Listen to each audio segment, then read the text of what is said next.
Bueno, entonces, como les decía, vamos a revisar el tema número 29. El tema número 29 va acorde a la temática que nos traslada a los síndromes y malformaciones congénitas.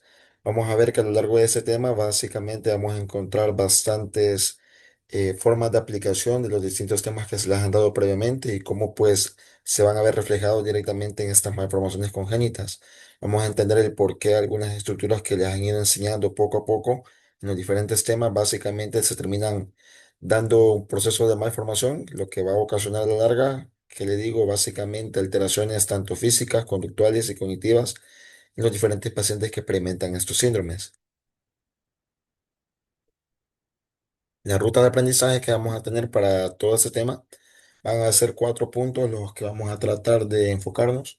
Son los conceptos elementales y diferenciales, que lo vamos a dar de una forma introductoria. Los factores de riesgo, que quizás es la parte más larga de la clase. Una base, vamos a recordar algunas bases genéticas, aquellas partes de biología general que se nos enseñaba, más que todo en los procesos de división celular, que lo vamos a traer a cuenta para esos temas. Y por supuesto, la última parte más importante, los síndromes como tal, donde vamos a ver la diferencia entre uno y otro. El takeaway que les traigo para esta clase es básicamente este, en donde las primeras semanas de embarazo son cruciales para toda la vida, porque les he dejado las imágenes que hacen referencia a ellos. Aquí les estoy señalando que básicamente ese periodo que ocurre durante las primeras 8 semanas son sumamente importantes y van a definir realmente de cómo va a ser esta persona una vez haya pasado esta fase de embriogénesis. Recuerda que esta parte, más abajo de las 8 semanas, ahí se llama embrión, ni siquiera se llama feto todavía. Feto es desde la 8ª semana en adelante, básicamente que se puede nombrar así. Ese es en esas primeras semanas, en las primeras 8 semanas, que se van a estar dando procesos, sobre todo los procesos de organogénesis, en donde los diferentes órganos del cuerpo humano se están formando adecuadamente. Entonces, cualquier alteración o injuria en ese periodo va a afectar directamente la formación de todos estos órganos, lo que va a producir a la larga la producción de esos diferentes síndromes que vamos a mencionar a lo largo de la clase. Así que quédense con esta idea, pues porque en base a ello es que se dan bastantes controles en el embarazo, empezando desde semanas, básicamente desde las primeras semanas que básicamente van a tener en cuenta esta gestación. Veamos entonces, empecemos como tal los diferentes conceptos. Yo les traigo aquí tres conceptos diferentes que les enuncia su libro de texto. Son básicamente tres conceptos que se te pueden tomar como sinónimo, en donde el defecto de nacimiento puede tomarse igualmente como malformación congénita o al mismo tiempo también llamada anomalía congénita. Cuando hablamos del concepto de síndrome de malformación congénita, vale aclarar esto, lo que les voy a mencionar a continuación. Ustedes ven imagen de fondo, yo les he dejado ahí tres letras que cada una por ellas por separado, pues tienen su propia independencia. La letra A, la letra B, letra C, pero como un conjunto ya no son vistos como letras diferenciadas, sino que básicamente como un conjunto. Lo mismo si lo extrapolamos a medicina.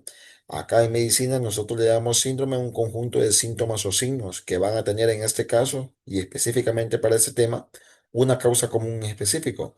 Por ejemplo, para que me entiendan mucho más fácil, les he mencionado los diferentes grupos que cuando tengamos el concepto de síndrome, yo les voy a empezar a decir, fíjese que el niño, por ejemplo, con síndrome de Down, tiene estas malformaciones cardíacas, tiene, por ejemplo, el pliegue simiano, tiene malformaciones que tienen que ver con el aparato gastrointestinal, etcétera. Entonces, cada una de esas características básicamente va formando un síndrome en conjunto, pero todo ello tiene una causa específica, que sería básicamente la carga genética de ese síndrome como tal. Por decirles algo, de este mismo síndrome de Down, la malformación básicamente está en una trisomía del cromosoma 21, es básicamente un cromosoma de más en el cromosoma 21.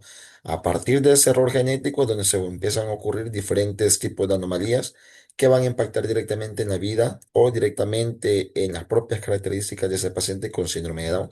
Entonces, síndrome, véalo como un conjunto, ¿verdad? En este caso, un conjunto o grupo de anomalías. Otra parte importante que les presento es esto, el tratar de quitarnos de la cabeza que malformaciones congénitas solamente se refiere a básicamente esas malformaciones físicas, que son las imágenes que le pongo al fondo. Siempre que leemos esta palabra o esta frase, malformaciones congénitas, se nos viene a la cabeza, y estoy seguro que la mayoría pensará así, básicamente un niño con ¿qué? Con cuatro brazos, con cuatro piernas, etcétera. Pero no solamente pueden pasar de ese tipo, a ese tipo se le llaman únicamente malformaciones estructurales. Hay otras malformaciones que tienen que ver más que todo con problemas de conducta o trastornos conductuales, o sea, pueden incluso inferir básicamente en diagnósticos psiquiátricos que se pueden expresar en una edad mucho más adulta de ese paciente. Trastornos funcionales e incluso trastornos metabólicos que son mucho más complejos, durante los cuales quizás donde se le va a dar mayor realce a esos trastornos metabólicos son básicamente en las materias que tienen que ver o respectan a pediatría. Ahí se le va a ampliar básicamente porque esas enfermedades metabólicas, usted lo ve al niño básicamente bien formado, normal, por apariencia externa, pero por dentro todo su aparato metabólico básicamente no pueden ser capaces de metabolizar ciertas sustancias, ciertas proteínas o más que todo por deficiencia de proteínas o enzimas que tengan dentro de ellos. Entonces, eso acarrea a larga consecuencia básicamente que no pueden consumir cualquier tipo de alimentos. Por ejemplo, no pueden ni siquiera llegar a consumir leche materna porque trae ciertos componentes o ciertas proteínas que él no es capaz de metabolizar en su cuerpo. Pero eso es mucho más complejo, ¿verdad? Pero la idea que tiene que quedarse de acá, que malformación congénita, no solamente se refiere a esa parte física nada más, no solamente piensa en alteraciones físicas, que obviamente es lo más impactante, claro que sí, ¿verdad? Pero no es lo único. Veamos acá algunas porcentajes que van arraigados directamente a estas malformaciones. Aquí vea que de estas anomalías estructurales mayores, o sea, me refiero a esas anormalidades que usted ve de forma física, anatómica, únicamente representan básicamente el 3% de los nacidos vivos. O sea que de todos los nacidos, un 3% va a traer estas malformaciones mayores. Y de esto, básicamente, su libro de texto le trae como referencia acá que gran parte de la mortalidad infantil, casi que un 25% es a consecuencia de básicamente de estas malformaciones, que a veces llegan a ser básicamente incompatibles con la vida. Por eso le acarrea básicamente un 25% de esas muertes de neonatos. Veamos acá también otro gráfico bien importante, es este. Casi que a todos se les viene a la cabeza que la causa de una malformación como tal va a ser de un aspecto genético, pero no solamente es ello.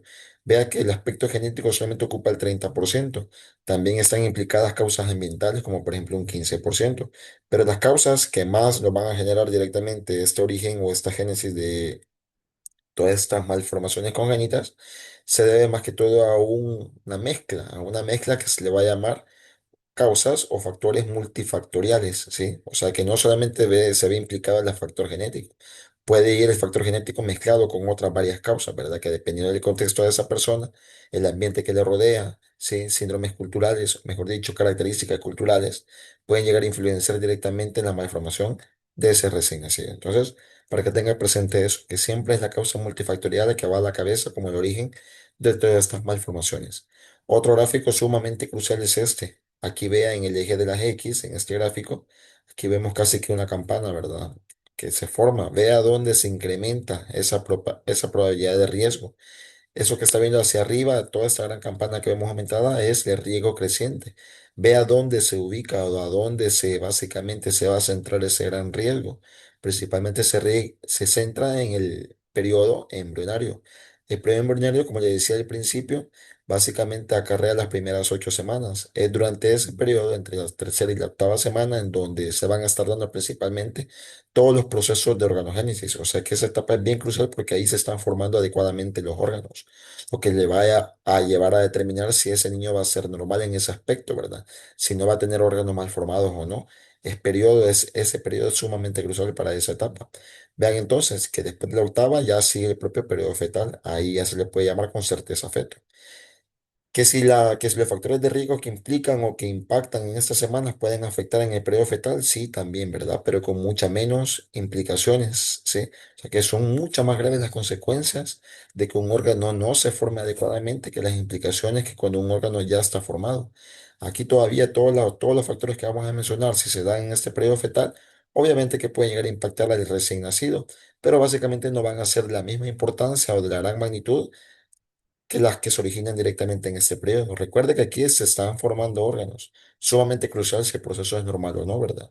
Y si no se da de forma normal, pues puede llegar a impactar en la salud de los órganos y por tanto, esa persona no va básicamente a desarrollar algún que otro órgano adecuadamente. Eso implica directamente un daño a la salud de ciertos sistemas en el órgano humano. Entonces, para que vean qué implicancia tiene este gráfico, ¿verdad? Que usualmente ahí es donde se da el mayor riesgo. Por eso es que los cuidados se dan enfocados en el primer semestre del embarazo, ¿verdad? O en las primeras semanas del embarazo, mejor dicho. Sí. Ahí van a ver que sumamente el cuidado sumamente minucioso de saber si la embarazada está embarazada como tal, porque hay quienes están embarazadas y ni siquiera saben que están embarazadas durante estas semanas. Por tanto, están expuestas a bastantes riesgos, como por ejemplo la toma de alcohol, la toma de sustancias, que pueden impactar directamente en la salud de ese futuro bebé. Entonces, para que tengan en cuenta eso, ¿verdad? Que ahí están los riesgos más grandes implicados en la salud, todos los que se dan en el periodo de organogénesis, que es directamente en el periodo embrionario. Tenga bien presente eso. Le traigo una foto acá que quizás con las múltiples malformaciones, quizás las más escuchadas, las más enunciadas, obviamente hay muchas más que estas, quizás de las que más resaltan. Por ejemplo, el labio y paladar hendido, que son básicamente alteraciones de la línea media en donde eso no se alcanza a ir correctamente y se quedan unidas tanto la cavidad oral con la cavidad nasal. Entonces, para que usted pueda ver, hay otras un poco más raras, como por ejemplo la atresia esofágica, que pues quizás en sueños sociales ustedes lo van a ver, que llega la historia de la madre con el recién nacido que le está dando leche y no toma nada, todo lo regresa, todo lo vomita. Es básicamente por eso, no se formó adecuadamente ese canal, ¿verdad? No se formó adecuadamente el esófago, ¿sí? Lo que va a dar, por tanto, que el niño esté vomitando y vomitando o retornando todo. Y mucho más peligroso aún, que esto se vaya para la tráquea y lo pueda llegar a aspirar directamente hacia los pulmones. Otros casos, los más conocidos, quizá la hidrocefalia, que no es nada más que cúmulo de líquido cefalorraquídeo en los ventrículos laterales. Hay otras más raras, ¿verdad? Por ejemplo, la gastrosquisis, las hipospadias, que es básicamente una malformación del conducto uretral externo. Tendría que estar por acá, ¿verdad? En la punta del glande, en el caso del varón, pero se originan por debajo en el cuerpo del pene. Eso quiere decir que, pues, el camino de esa uretra, pues, finalmente terminó saliendo donde no correspondía. A eso se le va a llamar hipospadias. Y así, por supuesto, una gran cantidad, por ejemplo, los genitales ambiguos, cuando hay una gran toma de sustancias hormonales durante el embarazo, algunas deformaciones que vamos a hablar de ellas. Es más, tocando ese punto acerca de los grupos de anomalías congénitas, nosotros podemos diferenciarles en cuatro tipos. Las malformaciones, que es básicamente ese periodo que se impacta durante la organogénesis. Obviamente que se están formando los órganos, entonces cualquier impacto o factor de riesgo asociado a ese periodo, pues son sumamente más importantes que los demás, porque esto le puede llevar básicamente a que un órgano pueda que no se forme o se forme parcialmente, o sea, de forma inadecuada. Para que me entienda acá, vamos a poner un ejemplo, vamos a poner los miembros, ¿qué? Los miembros inferiores. En las malformaciones ni siquiera a veces son capaces de desarrollarse los miembros inferiores o se desarrollan parcialmente. En el caso de las disrupciones, eso es muy diferente. Aquí son alteraciones morfológicas. Para que me entiendan, si aquí nunca las formó los miembros inferiores, aquí en las disrupciones sí los formó adecuadamente, pero hay procesos destructivos adentro del útero de la madre, como por ejemplo las bandas amnióticas que se terminan enrollando en los miembros, tanto superiores o inferiores, y terminan amputando ese miembro que ya se había formado adecuadamente. Hay otro caso, por ejemplo, las deformaciones, que eso se produce como consecuencia de fuerzas mecánicas que van a moldear directamente una parte de ese feto que se está creando básicamente en ese útero. Un gran ejemplo es el pie equinovarvo aducto, que es que el niño básicamente nace con el pie torcido, para que me entiendan en pocas palabras.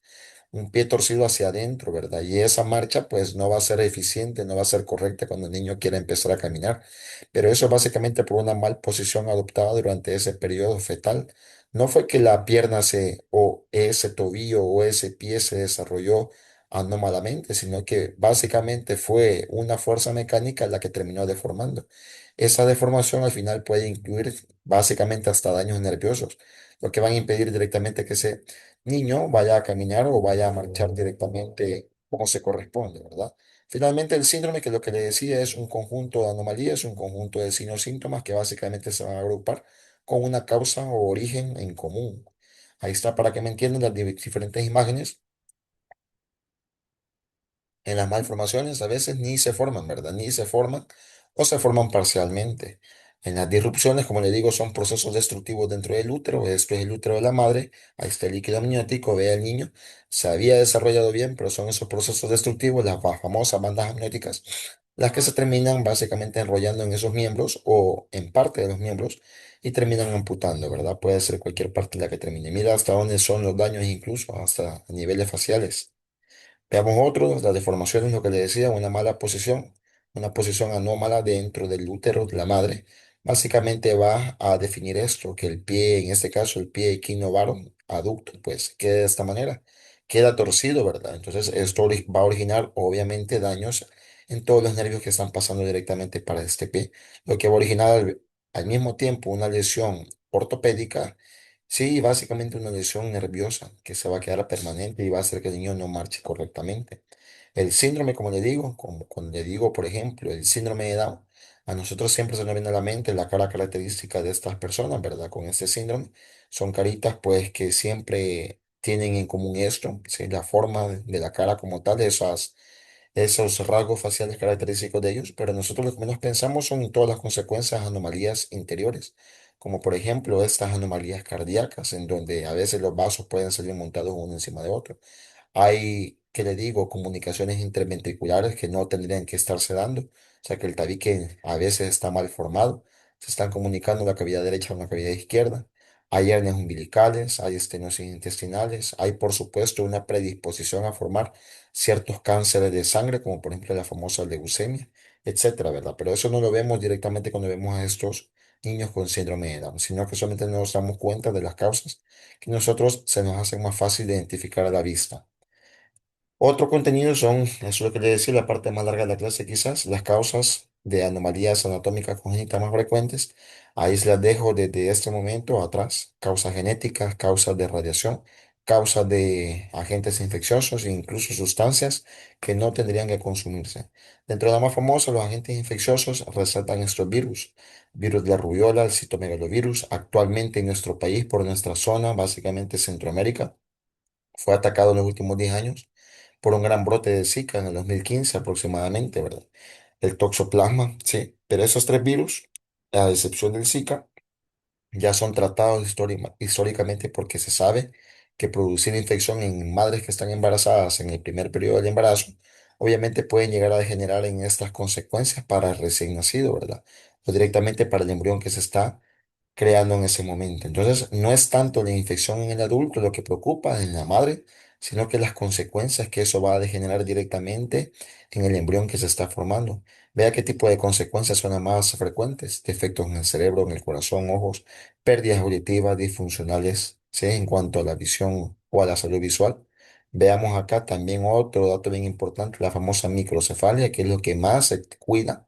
Por eso es que no queremos que que en pocas palabras los zancudos piquen a las madres embarazadas, ¿verdad? ¿Por qué? Porque un zancudo ya sabe que le puede transmitir dengue, le puede transmitir Zika, le puede transmitir chikungunya, ¿sí? Especies específicas de estos mosquitos pueden transmitir esto. Entonces, por eso hay tanta atención en base en nuestro país referidas a prevención de Zika, ¿verdad? Pero no es tanto para que la madre no se infecte, sino que quien procuramos que no se infecte realmente es el feto que está dentro de esa madre, o mejor dicho, el embrión, ¿verdad? Que es el afectado durante las primeras semanas. Veamos aquí unas causas, eso es la famosa microcefalia, vea que acá cuánto le faltó para que se desarrollara esa cabeza como tendría que haber sido. Esto es una cabeza normal, vea que en el niño con microcefalia, cuánto perímetro cefálico le hará falta a este niño, cuánta masa encefálica. Obviamente aquí el niño puede llegar a verse reflejado esta deficiencia, por ejemplo, en, ¿qué le digo?, en deficiencias conductuales, cognitivas, sensoriales, motoras, dependiendo qué áreas son las menos desarrolladas directamente en ese embrión. Es más, este conjunto de enfermedades virales, esas que les mencionaba, el toxoplasma, la rubiola, el citomegalovirus, son causas clásicas conocidas, tanto tan conocidas que básicamente se engloban dentro de este acrónimo, el acrónimo TORCH. Ese TORCH está en inglés, básicamente. Usted puede ver que es un acrónimo formado por todos estos agentes. El toxoplasma, otros agentes donde se incluyen aparte la sífilis, el parvovirus, la varicela zoster virus, incluso listeria. Son varios agentes los que van a producir de manera conjunta diferentes anomalías, principalmente la famosa microcefalia. Entonces créame cuando le digo que no va a ser última vez que que usted escucha este acrónimo, el acrónimo TORCH. Solamente las embarazadas dentro del primer trimestre del embarazo se les investiga cualquiera de estas infecciones. Se les hace un perfil de laboratorio solo para investigar si la madre tiene anticuerpos, ya sea de forma aguda o crónica, contra cualquiera de estas infecciones, con tal de que el niño no tenga una infección activa en ese momento que vaya básicamente a afectar la formación de ese embrión, ¿verdad? En las primeras etapas o semanas del embarazo, como le mencionaba. Otras causas, dejando aparte las causas infecciosas, por supuesto la radiación, pero no cualquier tipo de radiación, sino que la radiación ionizante. Obviamente esta radiación aplica para aquellos países que tienen hasta proyectos de energía nuclear, ¿verdad? El caso de los famosos accidentes de Chernobyl, de Fukushima y demás allá en Japón. Obviamente esas causas de radiación son las más importantes, a ese tipo de radiación me refiero, pero pues en nuestro país que nosotros no tenemos programas nucleares ni trabajamos con ese tipo de energía, pero por supuesto, ¿verdad? Que aquí la radiación que quizás nos concierne a nosotros es por supuesto la radiación que puede ser propiciada por aparatos electrónicos en el sentido de ciertas imágenes de laboratorio o ciertas imágenes de gabinete, por ejemplo, la famosa resonancia magnética nuclear, los rayos X, que la tomografía axial computarizada, todos ellos proporcionan una dosis de radiación que, por supuesto, para una mujer que se le sospecha que está embarazada, siempre es deber del médico pensar que esa mujer posiblemente esté embarazada. Por ejemplo, una mujer de 20 años y que ustedes tengan que dejarle prescrito una resonancia magnética, unos rayos X, por lo menos tienen que estar seguros que esa mujer en periodo de, ¿qué? De actividad sexual, ¿sí? No vaya a estar embarazada, porque si la mandan embarazada sin saber que está embarazada, ustedes pueden propiciar que a través de ese examen pues se le den dosis que el feto o básicamente, mejor dicho, el embrión no vaya a requerir. ¿Por qué impacta tanto la radiación en el embrión como tal? Porque el embrión es el perfecto ejemplo de un cuerpo con células de proliferación rápida. Si usted compara el número de células de un embrión de un día a otro, obviamente que se casi que se han multiplicado un día con respecto al otro. Entonces, obviamente las células se están dividiendo rápidamente, es proliferación muy rápida. Y ese es el tipo de células que la radiación termina afectando principalmente.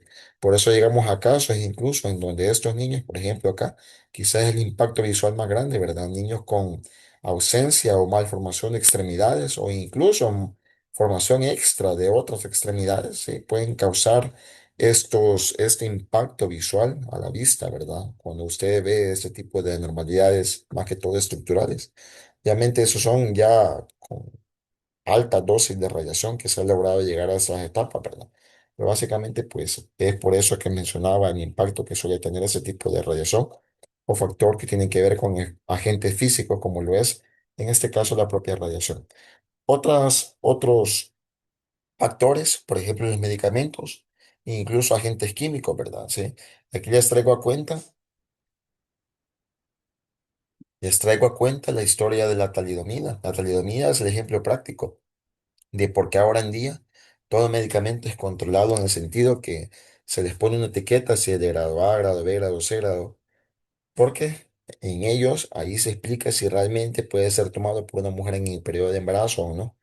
Van a ver que poco a poco, cuando vayan entrando en la parte farmacológica, van a ver que una gran cantidad de medicamentos básicamente son prohibidos para la embarazada, porque se ha comprobado con estudios, con diferentes etapas o diferentes fases, para que ese medicamento fuera aprobado, que realmente puede o no puede ser tomado directamente por mujeres embarazadas. Entonces, a partir de este medicamento fue que se creó todo esto. Fue allá por los años 50 que este medicamento se daba simplemente para náuseas, incluso para síntomas básicamente referidos a ansiedad insomnio adecuadamente, ¿sí? En las embarazadas. Y se les daba talidomida para ese grado, ¿verdad? Sí, solamente para eso era ocupado. Poco a poco se fueron dando casos en donde fueron aumentando los números de niños que fueron naciendo básicamente con malformación de sus extremidades. Más allá entre los 10, 15 mil casos que se fueron dando en una pequeña área en un periodo bastante corto de tiempo. Obviamente tenía que haber algo relacionado con ese número creciente y en un tiempo bastante pequeño de espacio, para que se dan tantos casos de anormalidades que fueron llamados amelia y meromelia, que es eso que les menciono, la ausencia total o ausencia parcial de extremidades. Fue por culpa al final de esa talidomida, de ese medicamento que no se sabía para ese entonces que causaba tantos efectos secundarios. Tanto así que ese medicamento se dejó de ocupar por lo menos para esos usos en embarazadas. Obviamente fue prohibida en esa población. Ahora en día es ocupada como un anticancerígeno o un antineoplásico porque se descubrió que está inhibiendo células de reproducción rápida. Entonces, imagínense, fue dado directamente a la población que menos le convenía ocupar el medicamento, que fue directamente las embarazadas que estaban creando un embrión con células de proliferación rápida. De ahí viene la historia de por qué los medicamentos son controlados ahora en día en cuanto a categorías de saber si pueden ser tomadas o no por personas embarazadas. Vea entonces otros medicamentos bien importantes en el contexto de ustedes, fármacos antidepresivos o todo medicamento que sea en el contexto psiquiátrico, ya sea para ansiedad, para depresión, etcétera, son medicamentos que no se pueden tener en cuenta en ningún momento si la persona está embarazada. ¿Por qué se los menciono a ustedes? Porque ustedes son una población joven que está directamente involucrada directamente en una etapa sexual activa y por tanto se van a estar teniendo actividad sexual de forma activa. Entonces, saber que si al mismo tiempo padecen algún tipo de trastorno, ya sea depresión, ansiedad y por lo cual están tomando estos medicamentos, tienen que tener a la par un método de planificación familiar, ¿verdad? Un método anticonceptivo básicamente que sea crucial para evitar cualquier tipo de embarazos mientras estén consumiendo estos medicamentos. Otros más conocidos que luego van a ver, por ejemplo, el caso de la warfarina, el ondansetron, ¿sí? Y otros, por supuesto, que se encerran como familia, los famosos antihipertensivos. Solamente dejarles desde ya dicho que los mismos antihipertensivos que ocupamos o que ocupan las personas, mejor dicho, que ya tienen hipertensión alta, ¿sí? O sea, me estamos refiriendo a presión arterial alta, básicamente hipertensión, ¿sí? Esas personas que toman antihipertensivos no son los mismos antihipertensivos que se toman esas personas a los antihipertensivos que tiene que tomar la embarazada con un grado de hipertensión. O sea, está bien si la mujer que antes de quedar embarazada tomaba antihipertensivos, tomaba de un tipo específico, pero esos mismos antihipertensivos que tomaba antes de quedar embarazada no van a ser los mismos antihipertensivos que va a tomar durante el periodo de embarazo, porque esos antihipertensivos fuera del periodo de embarazo pueden ocasionar grandes alteraciones directamente en el embrión, ¿verdad? Entonces se tienen que cambiar los antihipertensivos con respecto a si cuando está embarazada o cuando ya realmente está embarazada. Son diferentes antihipertensivos. Solo esa idea quiero que se lleve, ¿verdad? Que no cualquier embarazada puede llegar a tomar los antihipertensivos que se toma la gente común y corriente, ¿verdad? O sea, entonces son diferentes tipos de antihipertensivos los que tienen que tomarse directamente en ese periodo. Ve acá algunos casos de efectos en el cierre del tubo neural, ¿sí? Ve acá la protrusión de órganos, por ejemplo, el corazón por fuera, ¿verdad? Eso no es nada normal, ¿verdad? Tiene que regresarse a su sitio correspondiente. Todo eso se debe a malformaciones básicamente en este aspecto. Otros, otros factores como por ejemplo las mismas drogas, que no hace falta ni siquiera que entremos a las drogas como tal, ya sabemos el daño que causan por sí mismas. Más aún si la madre es consumidora de ciertas sustancias ilegales, cualquiera de estas puede ser el caso, la marihuana, la cocaína, el alcohol, el tabaco, el polvo de ángel, la famosa droga LSD, ¿sí? Cualquiera de ellos, ¿verdad? Incluso esas drogas que son más que todo comercializadas, que usted tiene a su mano para que los pueda comprar en cualquier momento. El alcohol es un gran, básicamente, sustancia que básicamente toma protagonismo porque es el responsable de crear este síndrome alcohólico fetal. ¿Qué es esto, verdad? La disminución del crecimiento en el feto, disminución de la circunferencia cefálica, trastornos cognitivos. Y estos niños quedan así una vez nacen, vea. Vea las fases que tienen estos niños. Son fases bien características del síndrome alcohólico fetal. Detrás de ello, por supuesto, hay una gran ¿qué le digo? Ausencia de capacidad intelectual, ¿sí? Cognitiva, etcétera, ¿verdad? Pueden hacer disminuir básicamente el intelecto de estos niños, ¿verdad? Hay otras malformaciones asociadas a drogas, como por ejemplo las hipospadias.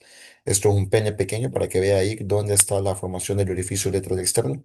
En lugar de estar acá, que es lo normal, termina saliendo en un lugar que está muy por debajo de básicamente el nivel donde tendría que haber estado. Otras causas, por ejemplo, las enfermedades maternas, enfermedades que propiamente caracterizan al hombre. Para que me entienda acá, aquí hay un caso de edad paterna avanzada.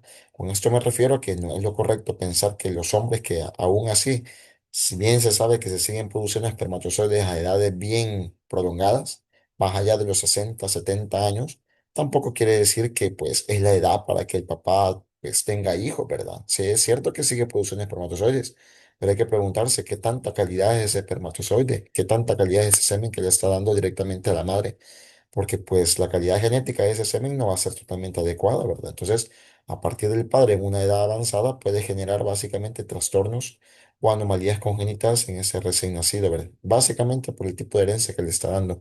Lo mismo aplica para las madres, incluso madres que tienen ciertas enfermedades, como por ejemplo la diabetes. Una persona, una madre que se está cuidando, mejor dicho, que no se está cuidando su diabetes durante el periodo básicamente de embarazo puede dar lugar finalmente a estas consecuencias. Tener niños macrosómicos, vea el tamaño, este es un niño normal, ¿sí? Con tamaño, con peso normal a la edad gestacional, un niño de 40 semanas y un niño de 40 semanas, pero ¿cuál es la gran diferencia? El peso, vea el tamaño de este niño. Esto es producto de la glucosa, una glucosa que la madre nunca se cuidó directamente en su periodo de embarazo. Entonces la glucosa tiende a ser básicamente puede llegar a exagerar el tamaño de ciertos tejidos, ¿verdad? En este caso, casi que todos los órganos somáticos o tejidos somáticos de este niño. Vea qué tamaño le termina dando. Eso termina, para empezar, termina provocando que la madre ni siquiera lo tenga de vía vaginal, sino que en forma de cesárea. Ya de entrada experimenta básicamente un evento estresante la madre, que sería la cesárea.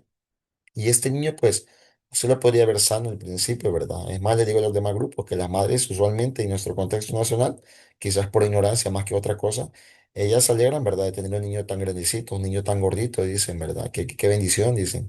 Pero realmente lo que no sabe la madre es que le está heredando un futuro bastante lleno de enfermedades a ese niño. Este niño posiblemente a la edad de los 20, 30 años esté debutando como un nuevo paciente diabético, un paciente con enfermedad renal, ¿verdad? Sí, porque no es normal que se desarrollen así, ¿verdad? Entonces, esos niños que se les condena a ciertas enfermedades a edades bien tempranas. Aquí le dejo entonces el cuadro resumen de todos los implicantes, todos los teratogénicos. Como teratogénico le llamamos a toda sustancia capaz de producir anormalidades o malformaciones en ese embrión, que luego va a ser feto y luego va a ser bebé, por supuesto. Los agentes infecciosos que mencionábamos, por ejemplo, los agentes físicos, donde estaba rayo X como básicamente, o la radiación como principal representante. Vea los medicamentos o más que todo de contexto psiquiátrico, ya sea como ansiolíticos, antidepresivos, etcétera. Todos ellos generan básicamente anomalías congénitas en un recién nacido. Vea acá otros medicamentos menos conocidos, ¿sí? Incluso el aspecto hormonal, que es bien importante. El mismo ejemplo que le daba a otros grupos, les pongo a ustedes. Hay madres que incluso usted se va a dar cuenta cuando llega ya a la parte rural, que básicamente ellos, más que todo por ignorancia, por bajo nivel educativo, no se saben hasta qué momento pueden dejar de consumir los anticonceptivos. Hay mujeres que ya estando embarazadas siguen tomando anticonceptivos porque dentro del razonar de ellas, ellas piensan que pueden quedar por segunda vez embarazadas ya estando embarazadas. Nosotros sabemos que eso no es así, es imposible volver a quedar embarazada mientras está embarazada, pero ellas no lo saben, nadie les explica eso y siguen tomando anticonceptivos, anticonceptivos que están más que todo cargados con básicamente gran cantidad de hormonal, ¿verdad? Entonces, la repercusión de eso es que básicamente el feto que se está creando es un niño y ese niño, sus órganos genitales tienden a la feminización, ¿verdad? Puede ser que un niño pues se está generando ahí dentro del útero de la madre y está tomando hormonas femeninas, ¿sí? Lo que le va a llevar básicamente a que ese pene se haga sumamente pequeño o que las gónadas no crezcan adecuadamente. O en el peor de los casos, que crezca con una ambigüedad de genitales, en donde crece o básicamente nace un recién nacido y no se sabe si es niño o niña porque tiene genitales ambiguos o puede tener ambos tipos de genitales. Eso es más que todo por consecuencia del factor hormonal, ¿verdad? Bien importante saber explicar eso, incluso a las madres que acaban de tener un recién nacido, ¿verdad? Sí, o a las madres que acaban de tener incluso un, un embarazo diagnosticado, explicarles bien esto, ¿verdad? ¿Qué medicamentos puede tomar, qué medicamentos ya no puede tomar? Porque es bien importante dejarles eso bien claro desde el principio, de no, lo contrario caemos en estos errores.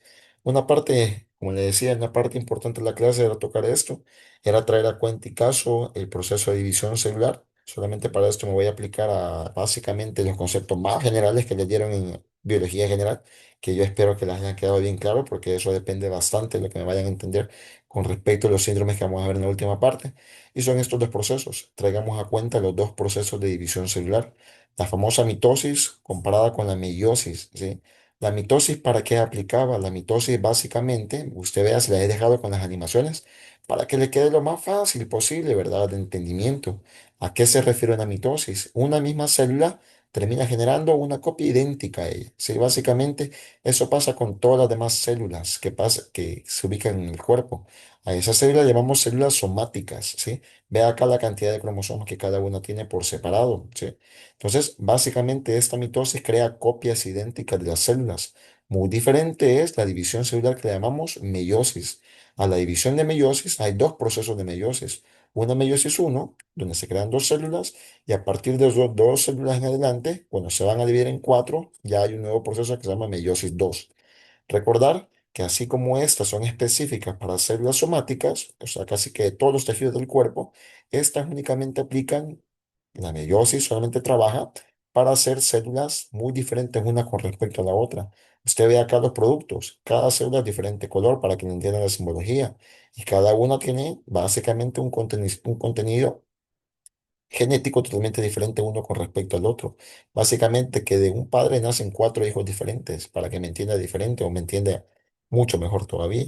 Entonces, este proceso solamente va referido para células reproductoras o células sexuales también se le dice, o también conocidas con el nombre de células germinales, como quiera llamarles.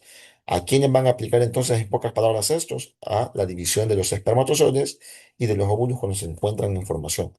Es lo mismo que le acabo de explicar, ¿verdad? Este es el proceso que nos interesa para la clase de ahora, la meiosis, porque solamente vamos a verlas referidas a la división directamente enfocada a la división de estas células, tanto el espermatozoide en el hombre como el óvulo en la mujer. Entonces, vea acá, este es el proceso que les explicaba de meiosis, ¿verdad? Eso es lo que tendría que pasar normalmente, una división en cuatro células con diferente contenido genético cada una de ellas, ¿verdad? No hay cromosomas de más ni cromosomas de menos. Lo normal tendría que ser que todos tuviésemos 23 cromosomas, ¿sí? 22 autosomas y un cromosoma sexual, lo que define si somos hombres o mujeres. Entonces, vea acá, totalmente diferenciado. Esto es la división normal, se separó normalmente. Esto fue la meiosis uno cuando de una célula pasa a 2, y cuando de 2 pasa a 4 se llama meiosis 2 en pocas palabras. Ahí están las células, estas son las células que toman protagonismo para la meiosis, el óvulo de la mujer y los espermatozoides en el caso del hombre. Vea esto entonces lo normal. Aquí le pongo un cuadro con lo normal, ¿sí? La división meiótica normal, lo que tendría que pasar al final de la división. Pero cuando no se dividen correctamente, vea en el proceso de la primera división meiótica, ¿qué pasó?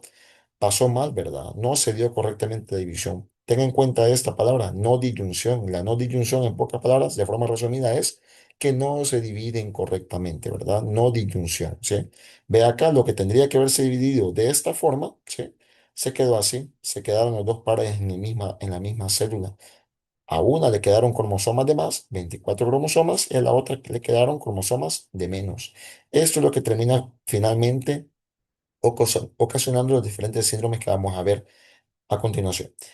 Así como pasan también problemas en la primera división meiótica, también pasan problemas en la segunda división meiótica, lo que da como consecuencia principalmente lo mismo, ¿verdad? O cromosomas de más o cromosomas de menos. Ve acá, 24, 22, 24, 22. Cuando en realidad lo tendría que ser lo normal, que tienen que ser los 23 cromosomas que se ven presentes directamente en todas las personas. Aquí está el proceso de meiosis resumida. Como le digo, una sola célula divide todo su material genético en cuatro células totalmente con contenido diferente, muy diferente una con respecto a la otra. Vea, de una se forman dos células. Ahí está. Y de esas dos células que se están formando van a salir cuatro, ¿verdad? Una nueva división. Aquí está pasando la meiosis uno, acaba de terminar, y aquí está empezando la meiosis 2, ¿sí? Cuando esas dos células pasan a ser cuatro. Eso es lo que pasa únicamente con las células sexuales, lo que le digo, ¿verdad? Células germinales o sexuales, como quiera llamarles, solamente con ellas pasa eso. O sea, únicamente pasa con el espermatozoide y con el óvulo. Ahí están todas sus fases, ya si nos metemos a profundizar, esto es la meiosis uno, ¿sí? Incluye interfase, profase, metafase, anafase, todos los que mencionaron en biología. Y la meiosis 2, ¿verdad? Profase, metafase, anafase, telofase, ¿sí? Aquí le falta la interfase, ¿sí? No hay interfase en la etapa número 2. Entonces, para que vea que lo mismo que acaba de ver en aquella animación es lo mismo que está viendo acá directamente en esta simbología. Y eso es todo lo que quiero que olviden, por lo menos de momento. No aplica para la clase, porque esa solamente aplica para células somáticas. Por ejemplo, células de la piel, para que me entiendan. Usted se raspa rápido, le cicatriza rápido y le queda ahí, ¿verdad? Nuevamente hay una curación porque se dividieron las células, una muy igual a la otra. Entonces, eso es todo con respecto a entonces. No les importa para este tema porque no estamos hablando de células somáticas. Estamos hablando, en este caso, de los síndromes para células sexuales. Aquí es resumido, lo mismo que lo había mostrado primeramente. Otro contenido que me falta explicarles rápidamente, interpretar el cariotipo normal. El cariotipo nos referimos básicamente a este mapa, el mapa genético, ¿verdad? ¿Sí? Esto es un cariotipo donde ve usted reflejado los 23 cromosomas respectivamente. Aquí, como le decía, 22 son autosomas, ¿sí? Y un cromosoma sexual, lo que identifica si somos hombres o si somos mujeres, ¿verdad? Básicamente. Eso va a ser el cariotipo. Hay una estructura que se llama cuerpo de barro, que es básicamente la siguiente estructura que les voy a mostrar en estas imágenes. Estas son células somáticas, o sea que en cualquier parte del cuerpo se puede buscar este corpúsculo, pero solamente se va a encontrar ese corpúsculo, corpúsculo de Barr, se le dice así, porque usted básicamente lo que está viendo allí es una cromatina, ¿sí? Básicamente un cromosoma X que se encuentra en ese momento inactivado. Y para eso, para llegar a encontrar eso, eso nos sirve para casos de que no se logra diferenciar si es niño o si es niña realmente, ¿verdad? Entonces, para esos casos se hacen estudios de esta cromatina sexual, de este cuerpo de Barr, porque si se encuentra aquí, básicamente si lo encontramos, como hay una cromatina X acá que se encuentra inactivada, sí, básicamente esto nos está haciendo comprobar que aquí estamos viendo un producto femenino, ¿sí? Estamos viendo, recuerde quién tiene dos cromosomas X, la mujer, ¿verdad? Tiene dos cromosomas X. Uno que está activado, que no se ve, y uno que se encuentra inactivado, que es el que sí se puede ver acá como corpúsculo de Barr. ¿Por qué en el hombre no vamos a ver corpúsculo de Barr? Porque recuerde que solamente tiene un cromosoma X y un cromosoma Y. El cromosoma X está trabajando, está activado, por tanto no va a ser visible. Entonces, estos estudios nos ayudan únicamente para identificar en casos de ambigüedad sexual, por ejemplo, niños que nacen con los dos órganos, ¿sí? Niños, niñas que crecen con los dos órganos o que nacen con los dos órganos, no se sabe si realmente es niño o si es niña. Entonces, para eso se hacen estudios del corpúsculo de Barr, que sería básicamente esa estructura que, como le repito, es una cromatina que está condensada. Básicamente es un cromosoma X que se encuentra inactivo, ¿sí? Entonces, esa es la función. Aquí se lo he dejado puesto en color rojo, ¿verdad? Lo mismo que le acabo de explicar. Esa es la función que tiene la cromatina sexual, o también llamado cuerpo de Barr. Lo que le decía, el cariotipo es este mapa. Aquí para que me entienda rápido, vamos a hacer un ejercicio. Ve acá, este es un cariotipo. ¿El cariotipo de quién sería este? ¿Es el cariotipo de un hombre o de una mujer? ¿Cualquiera de ustedes? ¿Una opinión? ¿Alguno? Hombre. Me dijo Karen, El perdón. de un hombre. ¿Por qué? ¿El hombre qué es? ¿Qué cromosomas tiene? ¿Cromosomas Los sexuales? cromosomas X. El hombre es X Sería y una mujer. y la mujer es XX. Aquí tenemos dos cromosomas X, por tanto, ¿ese quién sería? ¿Es una mujer o Una un... mujer. Es una mujer, ¿verdad? Sí, ahí está, el doble de cromosoma X. Si fuera hombre, se vería así, ¿verdad? Un cromosoma X y un cromosoma Y, ¿sí? Ahí está la cromatina sexual que tanto les hablaba y para entrar en la última parte, solamente tocarles este paréntesis, solamente recordar, aquí estamos viendo una célula. En esta célula hemos adentrado, ¿verdad? Y vemos estructuras que usted ya puede ver. Esto es básicamente la cromatina que le decía, lo que se puede ver como una cromatina X. En este caso es un cromosoma, ¿verdad? Sí, pocas palabras, un cromosoma, lo que estamos viendo acá, ya más amplificado, ¿verdad? Para que usted pueda ver una estructura ultra microscópica, básicamente. Ese cromosoma es lo que contiene todo nuestro ADN, toda la fibra de ADN. Recuerde que el cromosoma se desempaqueta y se desempaqueta y se desempaqueta y se desempaqueta hasta llegar a la fibra de ADN como la conocemos.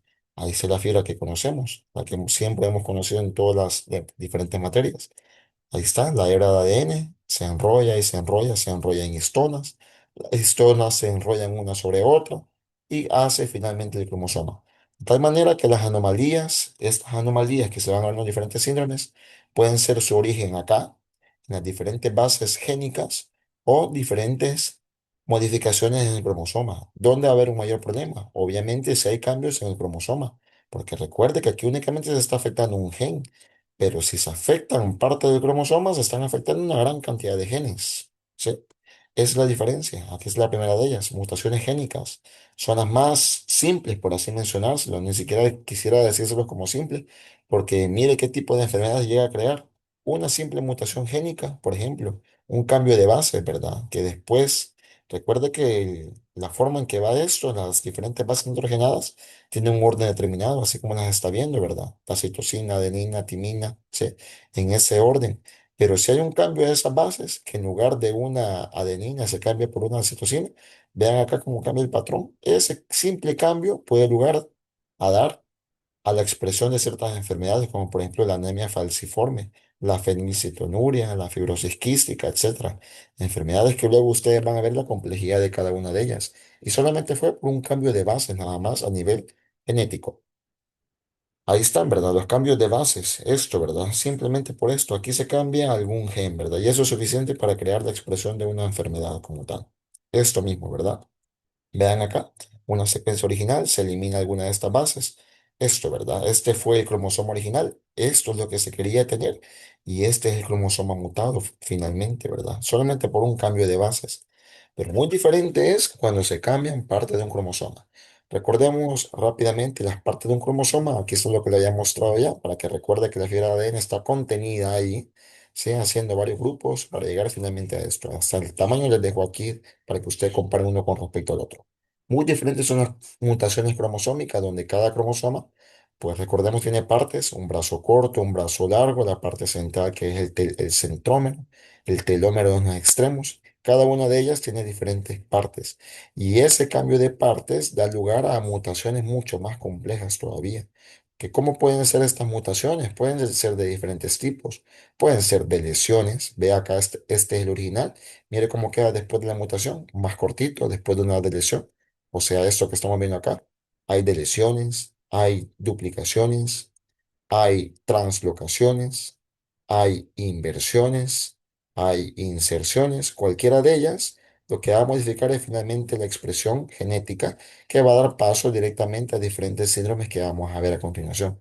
Aquí se los dejo resumido con esta diapositiva animada para que usted vea que pues son varias las formas en que pueden mutarse. O sea, esto al final, ¿verdad? La célula va a dar lugar a una división que es anormal, con diferentes contenidos genéticos, unas mayor que otras, unas menores que otras. Esta puede tener 22 cromosomas, esta puede tener 24 cromosomas. Entonces ahí se arruina ese material genético que tendría que ser normal, 23 cromosomas iguales, ¿verdad? El cuadro que le explicaba, lo normal y lo anormal en cuanto a la primera división meiótica y en cuanto a la segunda división meiótica. Ya dejando de lado eso, ahora sí, podemos tocar directamente los síndromes. Los síndromes vamos a enfocarnos directamente en estos cinco que te traigo.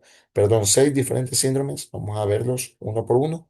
Quizás en cuanto a lo más importante de cada uno de ellos. Lo que le explicaba, por qué se llama o por qué le enseñaba el cariotipo. Porque estos síndromes, así como tienen su nombre conocido, como síndrome, por ejemplo, en este caso, síndrome de Patau, a ese le vamos a llamar trisomía 13. Porque ¿dónde está el problema en el cariotipo? Tiene una copia de más. Vea, una trisomía, ya no son solamente dos, que es lo normal.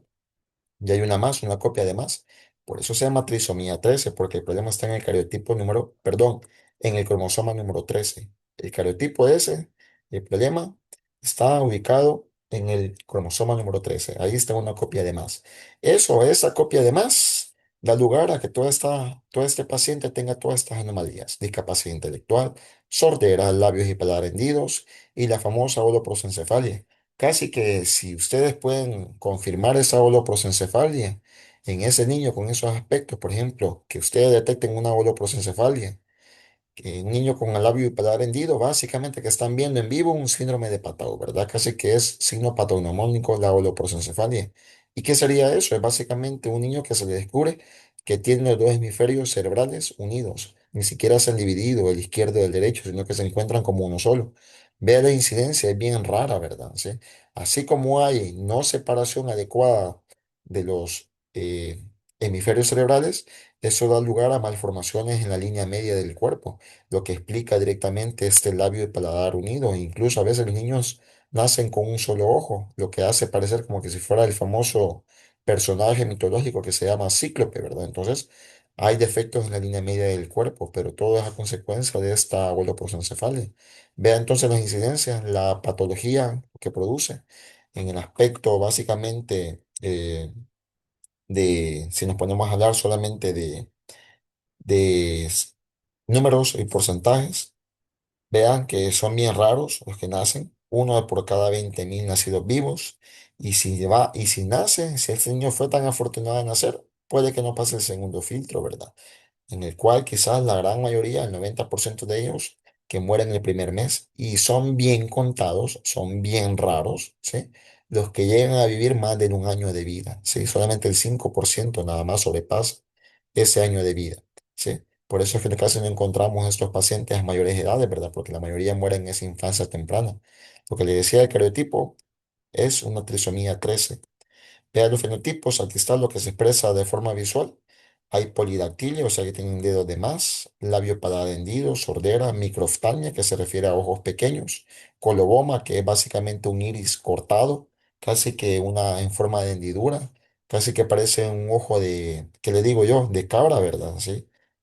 Ve acá los aspectos que le decía, niños que nacen incluso solo con una fusión del ojo, lo que los hace parecer cíclopes, ¿sí? Labio paladar hendido, ahí está, ¿verdad? Un síndrome que acabamos de ver, síndrome de Patau, que es la trisomía 13. Pasemos a otro, la trisomía 18, a este le vamos a llamar síndrome de Edwards. En ellos también las anomalías son discapacidades intelectuales, defectos cardíacos congénitos, flexión de dedos y manos. Tienen mandíbula pequeña que se conoce con el nombre de micrognatia, anomalías renales, sindactilia, incluso malformaciones del sistema esquelético. Incidencia es un poco menos raro que la anterior. Aquí se ven uno por cada 5.000 neonatos, ¿verdad? Vea que la mayoría de ellos terminan siendo abortados básicamente, principalmente dentro de las 10 primeras semanas. Los nacidos vivos, los que suelen nacer, la mayoría de ellos mueren durante los primeros 2 meses de vida, y igual que el caso anterior, solamente el 5% vive más de un año nada más. Pero o sea que es bien raro llegar a ver un niño de estos, por lo menos allá por los 2 años, ¿verdad? ¿Sí? Cariotipo, trisomía 3, ahí está el problema, ¿sí? Una copia de más en el cromosoma 3, cromosoma 18, perdón. El fenotipo, usted puede ver esto, la micrognatia, una mandíbula pequeña, hay una piel redundante en la nuca, esta manita que es casi que patognomónico también de este síndrome, si ustedes ven estas caritas acompañada de esta mano, ¿sí? Una mano con dedos que se montan unos sobre otros, usualmente se monta el segundo sobre el tercero y el quinto sobre el cuarto, haciendo esta manita, ¿verdad? Si ustedes ven esto, ven orejas así, implantadas bien abajo, o sea, orejas bien bajas, por así mencionarlo, y este exceso de piel acá en el cuello, pues hay que pensar directamente, casi que sin equivocación, en un síndrome de Edwards. Hay otro, la más conocida quizás por ustedes, la trisomía 21, también llamado síndrome de Down. La mutación está presente directamente. ¿A dónde? Por eso les explicaba los procesos de no disyunción, porque este problema pasa por una trisomía en el cromosoma número 21. Sí, él es bien famoso, la trisomía 21.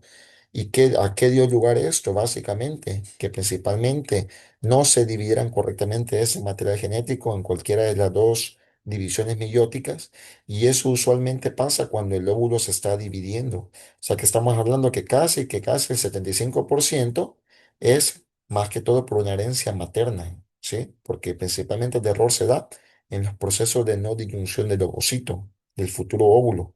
Por eso es que suele ser una enfermedad de causa o de origen materno, en la mayoría de los casos nada más, ¿verdad? Anomalías, por supuesto, lo que conocemos, retraso de crecimiento, hay grados variables de discapacidad intelectual. Ya sabe que algunos de estos pacientes pueden llegar a incluso a trabajar sin ningún problema, ¿sí? Otros que pues se la hacen más complicados. Hay varios defectos por dentro que no son visibles, como por ejemplo los defectos cardíacos, entre ellos la intercomunicación ventricular. Hay hipotonía en todos sus músculos principalmente, y luego las anomalías craneofaciales que dan básicamente el aspecto que pues nosotros ya conocemos en las caritas propiamente de estos pacientes. Es trisomía número 21, recuerde eso. Eso es con forma del cariotipo.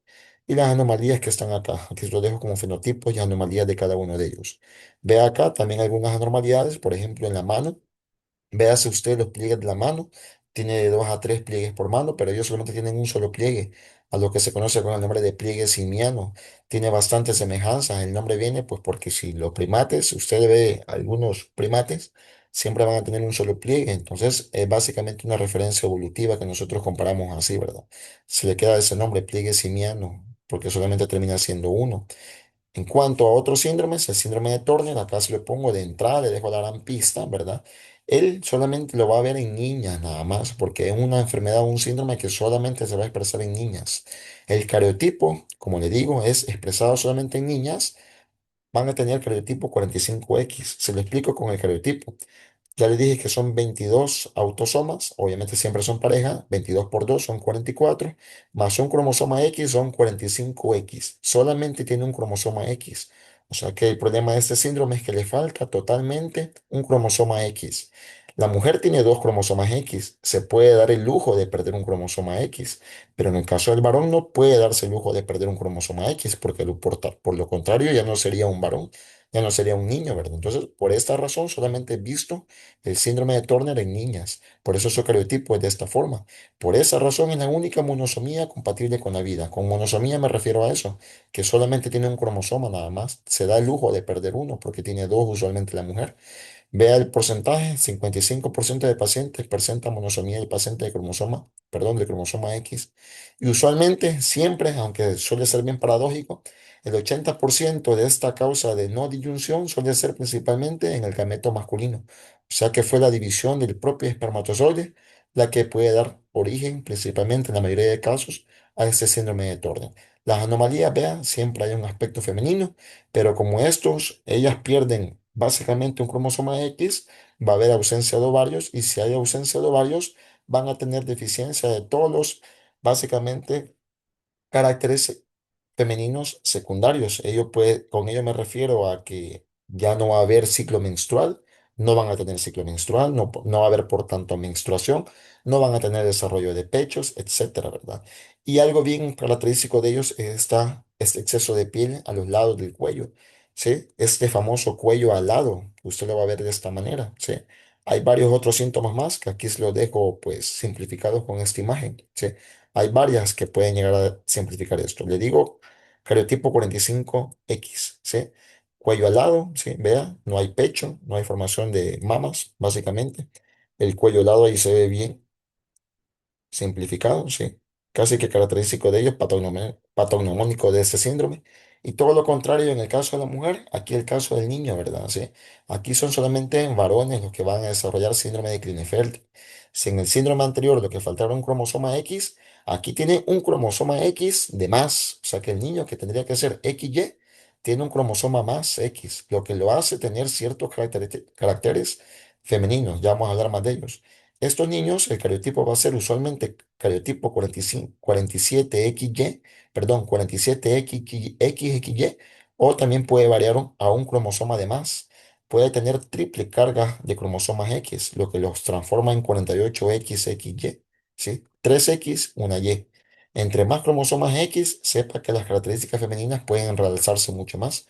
Por tanto, como tienen expresión de caracteres femeninos, estos pueden llegar a desarrollar incluso esto, ¿verdad? Pueden a desarrollar incluso la famosa ginecomastia, que es básicamente la producción de pecho femenino en un cuerpo masculino.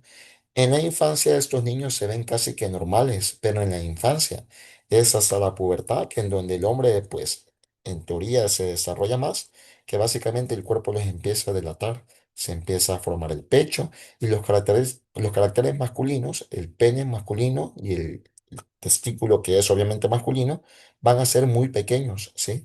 Lo que da lugar básicamente que este niño básicamente sea infértil, ¿sí?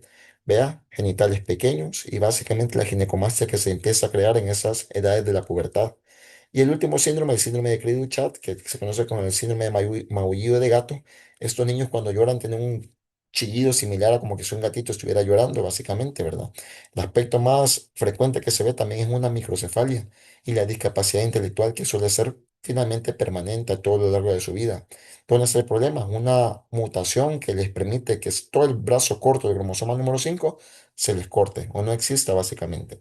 Ese maullido de gato es consecuencia de que la laringe no se desarrolla correctamente, ni tampoco el cartílago epilotis. Pero eso poco a poco, ese maullido de gato se va dejando a medida que el niño va creciendo. Pero lo que sí queda de forma permanente es la discapacidad intelectual.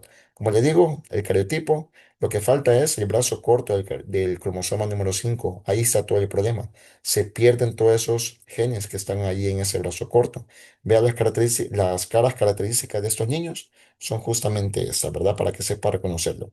La última parte, únicamente dejar de lado esto. Esto quizás es quitar el estereotipo, ¿verdad? Porque pues la palabra teratogenia viene de allí, de estas palabras que implican la palabra monstruo obviamente no vamos a tomarlo de esa manera, sino que tenemos que enfocarnos a este enfoque, ¿verdad? Más actualizado, más moderno, en donde pues con teratogenia o agente teratogénico vamos a referirnos a todo agente que es capaz de causar algún defecto congénito. Hay que quitarnos la cabeza eso, ¿verdad? Sí, ese prejuicio que tienen sobre este tipo de personas con este síndrome, nada más, ¿verdad? Saber que es una causa genética o más que todo multifactorial.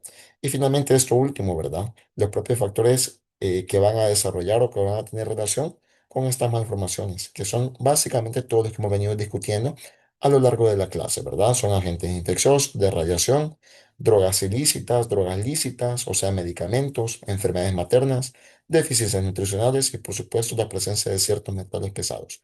La bibliografía son dos capítulos completos, tratan de enfocarse exclusivamente al contenido, nada más, ¿verdad? Sí.